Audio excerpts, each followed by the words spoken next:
Assalamualaikum warahmatullahi wabarakatuh. Salam sejahtera, Om Swastiastu, Namo Buddhaya, salam kebajikan, Rahayu. Yang terhormat Bapak Ibu Tim Penilai Sertifikasi Dosen Gelombang 1 2025.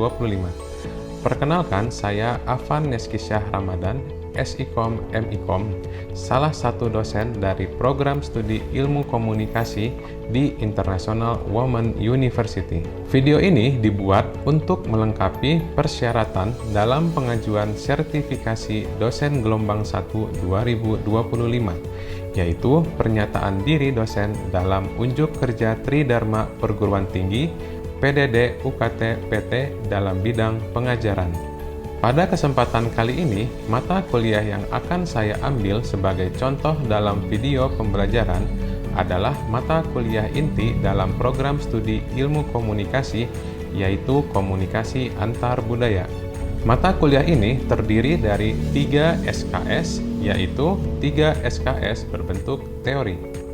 Mata kuliah ini disampaikan dengan metode ceramah, problem-based learning, role-player simulation, dan focus group discussion. Metode pembelajaran ini digunakan sebagai upaya agar mahasiswa mampu memahami dan mengkonstruksikan secara langsung permasalahan yang ada dalam seputaran komunikasi antar budaya.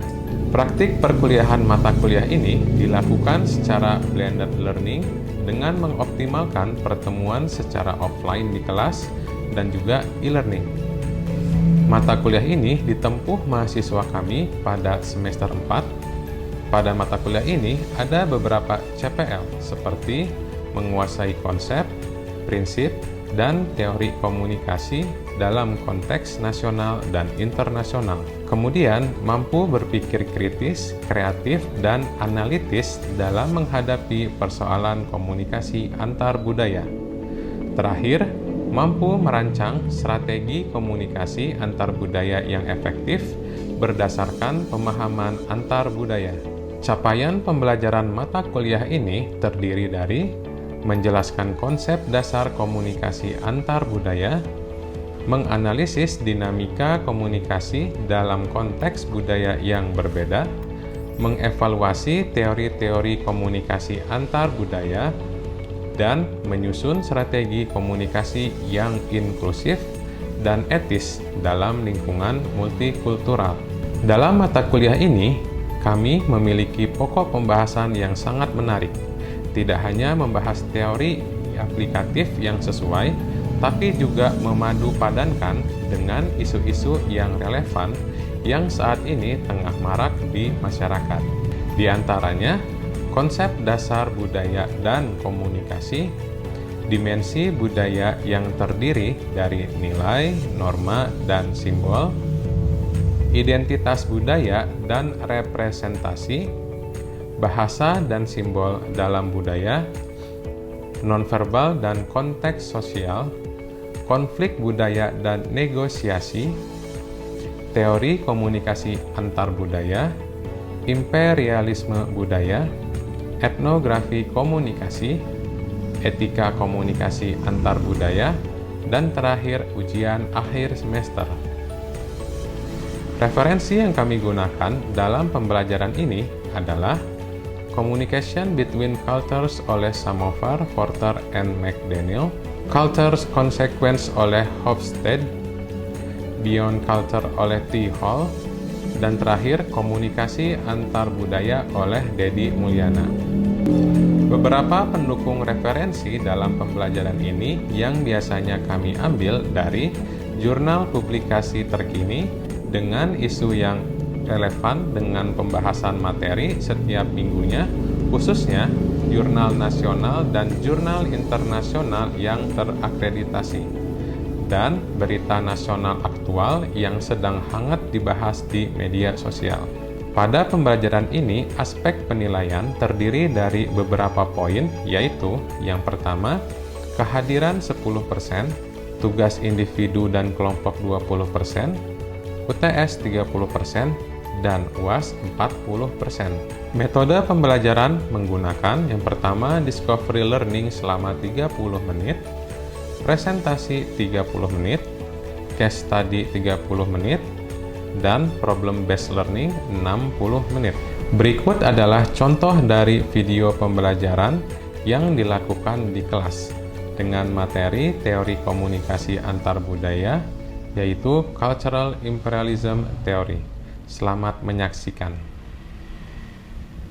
Assalamualaikum warahmatullahi wabarakatuh. Waalaikumsalam warahmatullahi wabarakatuh. Selamat siang semuanya.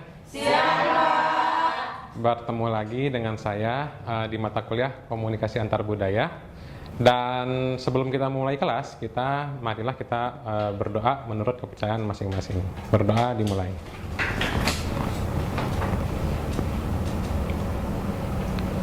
Berdoa selesai.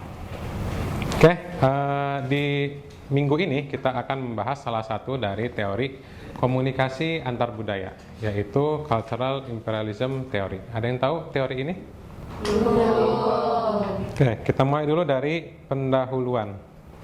Imperialisme budaya adalah teori yang menjelaskan bagaimana negara-negara dominan, salah satunya dari Amerika, kemudian dari negara-negara Eropa, itu menyebarkan nilai ideologi atau praktik budaya mereka ke negara lain. Biasanya mereka menyebarkannya melalui media, teknologi, dan ekonomi, sehingga mengikis budaya dari negara-negara yang terkena dampaknya, terutama negara-negara yang berkembang. Salah satu tokoh penting dari teori Cultural Imperialism ini adalah Herbert Schiller. Dia menulis buku berjudul Mass Communication and American Empire pada tahun 1969. Oke, kita mulai dari sebuah konsep, yaitu power, yang pertama kali dicetuskan oleh Foucault. Ini adalah foto dari Foucault, tulisannya Foucault ya, tapi dibacanya Foucault. Foucault ini mencetuskan teori power. Itu power adalah sebuah kekuasaan, tidak hanya bersifat represif, tetapi tersebar melalui wacana, pengetahuan, dan juga budaya. Lalu kalau imperialisme budaya itu adalah dominasi nilai, ideologi, dan budaya kelompok yang kuat. Kemudian hubungan dari antara power dan imperialisme budaya ini itu adalah bagaimana si budaya dominasi dari barat itu mendominasi negara-negara berkembang, atau bisa dibilang juga dunia ketiga, seperti di Asia dan di Afrika. Kemudian setelah ada konsep power, ada juga konsep hegemoni yang pertama kali dicetuskan oleh Antonio Gramsci. Ini adalah foto dari Antonio Gramsci yang mencetuskan istilah hegemoni atau kekuasaan melalui persetujuan. Menurut Antonio Gramsci, kekuasaan itu ditransfer oleh penguasa kepada yang tertindas dengan persetujuan. Artinya persetujuan ini tidak dengan setuju langsung ya, tapi dengan kesukarelaan dari masyarakat di negara dunia ketiga itu yang tidak disadarkan oleh mereka, gitu. Itu ciri dari hegemoni di sini. Lalu kemudian ada imperialisme budaya sebagai bentuk dominasi lunak, atau istilah lainnya itu adalah soft power. Contoh dari soft power ini adalah penyebaran film Hollywood yang mempromosikan nilai-nilai budaya. Kita tahu budaya clubbing, budaya pacaran, budaya merokok, kemudian seks bebas, dan narkoba, itu semua dari barat. Itu bukan muncul dari budaya Asia, tapi dari barat yang mereka salurkan melalui media-media yang dikeluarkan oleh film Hollywood. Salah satunya itu Paramount ini ya. Ada yang tahu lagi selain Paramount? Disney juga, kartun-kartunnya, kemudian Pixar, lalu ada apa lagi? Ya, bisa itu juga. Dan ada banyak lain ya, rumah-rumah produksi hasil dari Hollywood. Tujuannya itu adalah membuat masyarakat menerima budaya asing sebagai lebih modern. Karena di negara dunia ketiga itu Barat itu melihat negara dunia ketiga itu sebagai negara yang tidak modern atau yang masih konservatif gitu. Sehingga dengan media-media dari Amerika ini yang dikonsumsi oleh kita sebagai masyarakat dari dunia ketiga itu melihat bahwa modern itu seperti yang ada di film-film Hollywood gitu. Oke, dari slide yang sebelumnya, dominasi melalui media dan teknologi. Sekarang saat ini kita lebih banyak mengkonsumsi media dan menggunakan teknologi dari negara Barat. Contohnya tadi ada film dari Hollywood, kemudian teknologi pun sekarang kita menggunakan Android, kemudian iOS, itu semuanya kan teknologi-teknologi dari Barat gitu. Dan kita sangat bergantung kepada media dan teknologi yang diproduksi oleh negara Barat tersebut.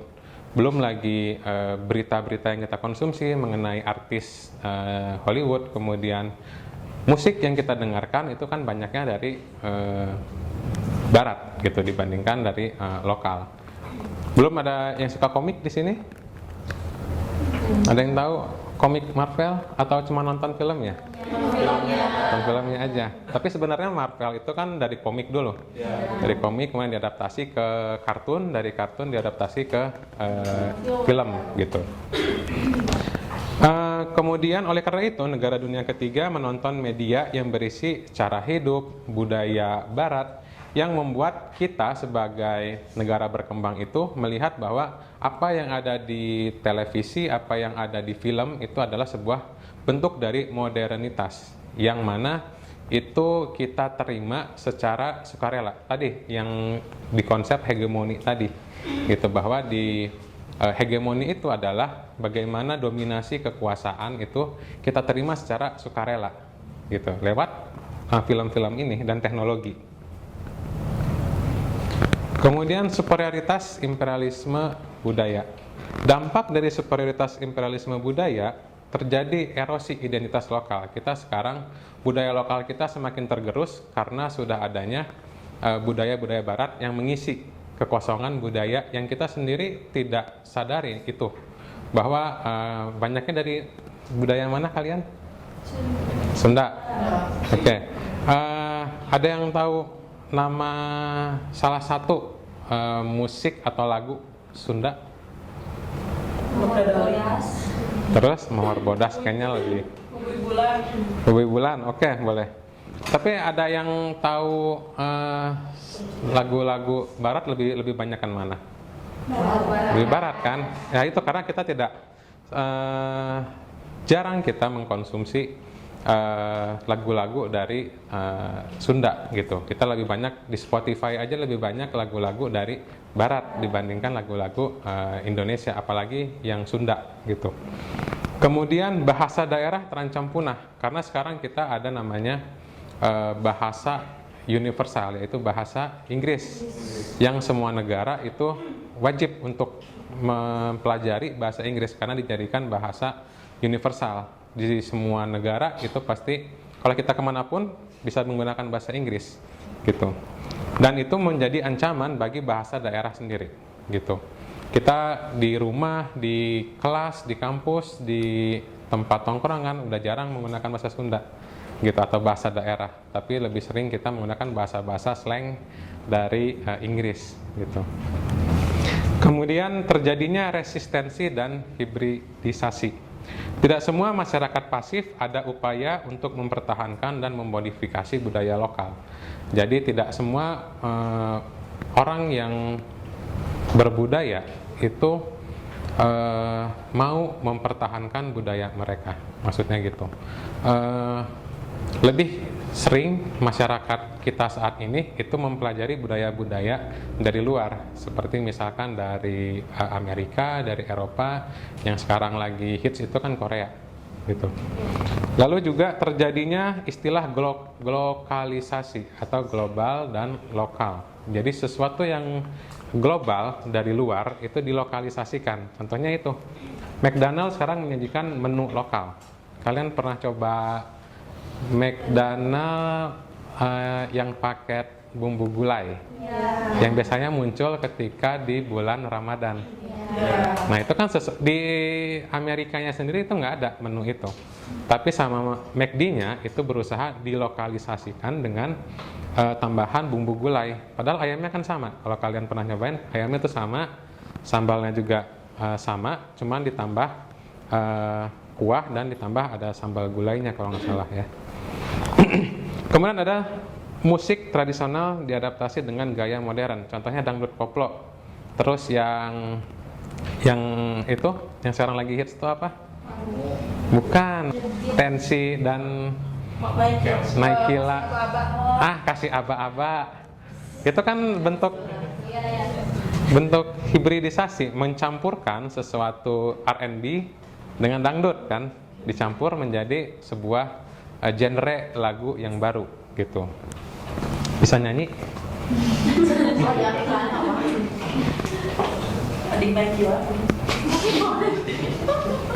Oke, saya ambil salah satu contoh imperialisme Amerika. Bagaimana Amerika itu mendominasi dunia. Tadi pertama kita sudah membahas soal dari Hollywood. Bagaimana industri perfilman Amerika melalui Netflix, kemudian tadi ada Paramount, ada Disney, Pixar, itu semuanya kita konsumsi dari sejak dini. Kalian sadar itu nggak? Waktu kecil kalian masih nonton Mickey Mouse nggak? Mickey Mouse, Tom and Jerry, Winnie the Pooh, itu semua kan dari Amerika sebetulnya, gitu. Dan budaya-budaya Amerika itu sudah ditanamkan sejak dini, sehingga kita sekarang sudah merasa lumrah orang yang berpacaran, kemudian seks bebas, narkoba, itu semuanya, dan minum-minuman ya, itu udah hal yang lumrah sekarang karena kita melihat budaya dari luar yang kita konsumsi melalui film-film gitu. Belum lagi dari teknologi. Ada yang pakai iPhone siapa aja? Bisa ngacungkan tangan? Yang tinggi atau nggak apa-apa kok. Oke, mayoritas ya berarti.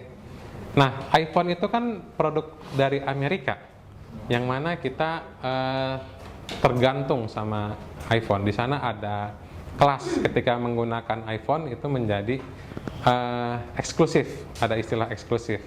Itu juga ada penelitiannya, yang lagi ada penelitiannya di angkatan atas tentang bagaimana iPhone itu menjadi identitas diri mahasiswa, gitu. Yang mana ketika menggunakan iPhone itu kita merasa lebih eksklusif, gitu. Itu kan bentuk-bentuk dari hegemoni dalam tanda kutip dari Amerika, gitu. Bagaimana Amerika itu meng-create produk iPhone itu menjadi sebuah kelas sosial, gitu. Kemudian ya di sini ada tuduhan. Misalkan di bagian ini ya, perusahaan-perusahaan Amerika dituduh ingin mengendalikan 95% konsumen dunia. Artinya mereka mau mempengaruhi semua lini ekonomi di dunia. Mulai tadi dari hiburan, industri hiburan, film, musik, itu semuanya sama Amerika. Kemudian teknologi sama Amerika. Bahkan kalau kalian sadari, pendidikan itu juga dari Amerika sekarang. Bagaimana Amerika itu menularkan bagaimana kurikulumnya itu untuk diterapkan di semua instansi pendidikan juga, gitu.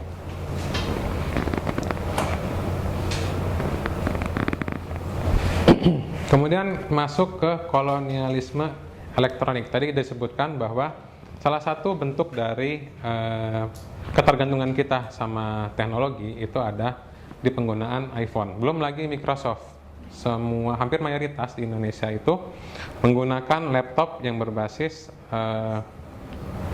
Microsoft atau Windows ya, gitu.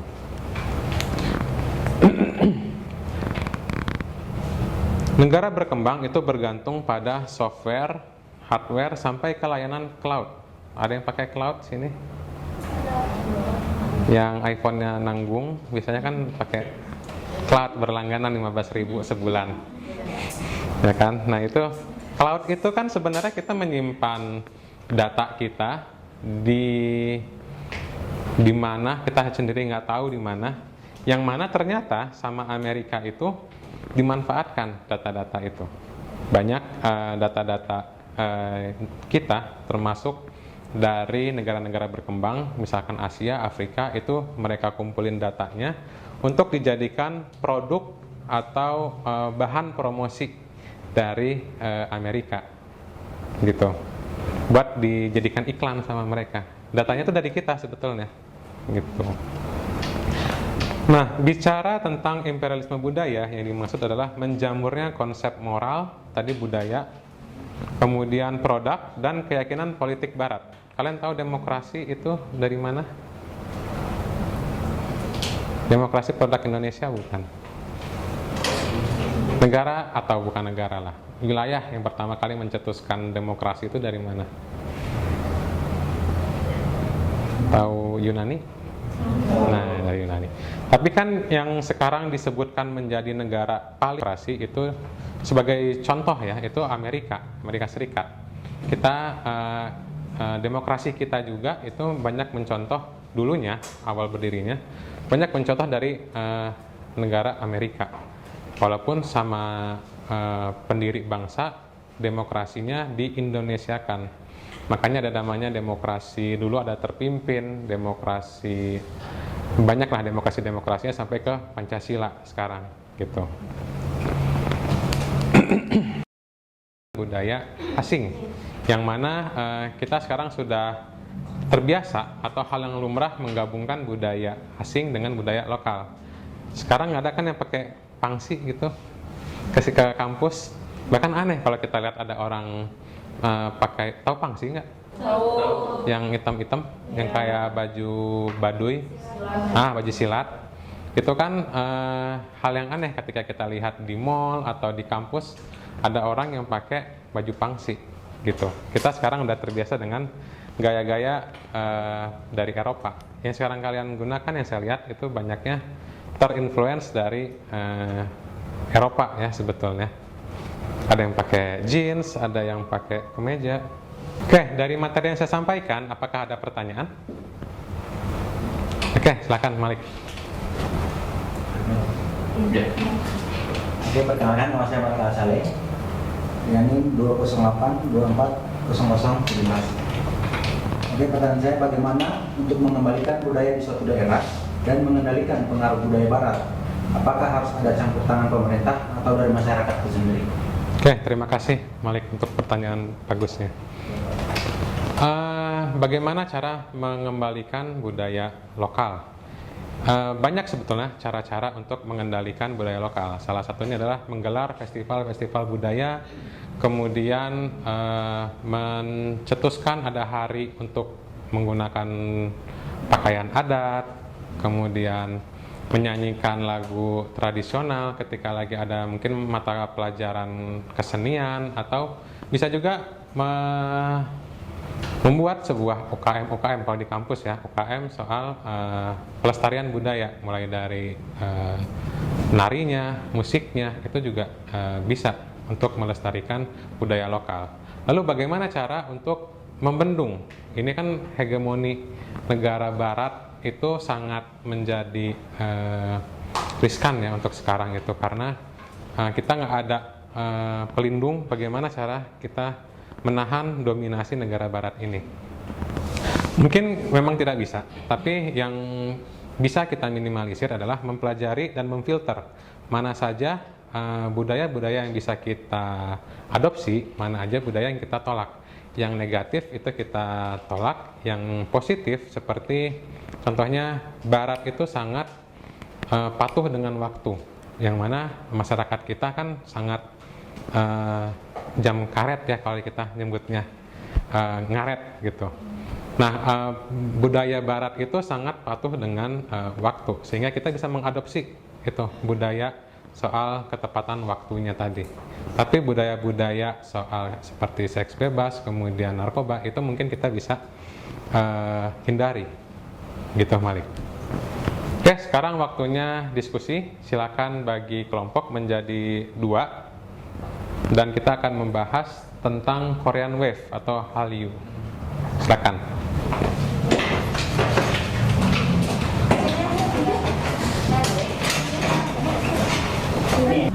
Oke, dari diskusi tadi, apa hasil kalian? Oke, kalau dari kita yang pertama itu kayak bentuk-bentuknya itu kayak fashion, itu mulai ada Korean style-nya gitu, kayak dari baju itu ada kebaya yang didesain berbentuk mengikuti hanbok yang adat Korea gitu. Kemudian juga kayak dari make up juga, make up pernikahan itu udah ada Korean look gitu, khusus untuk di pernikahan. Padahal kan kalau misalkan di kita sendiri itu kan ada adatnya ya. Tapi kalau sekarang udah mulai kayak untuk resepsinya itu request Korean look gitu, Pak. Oke, bagus. Yang kedua? Mungkin kalau untuk dampak dari implementasi budaya ini sendiri ya Pak ya, di mana identitas budaya lokal tuh jadinya menurun gitu loh, karena kayak lebih apa ya, menonjol ke budaya Koreanya gitu.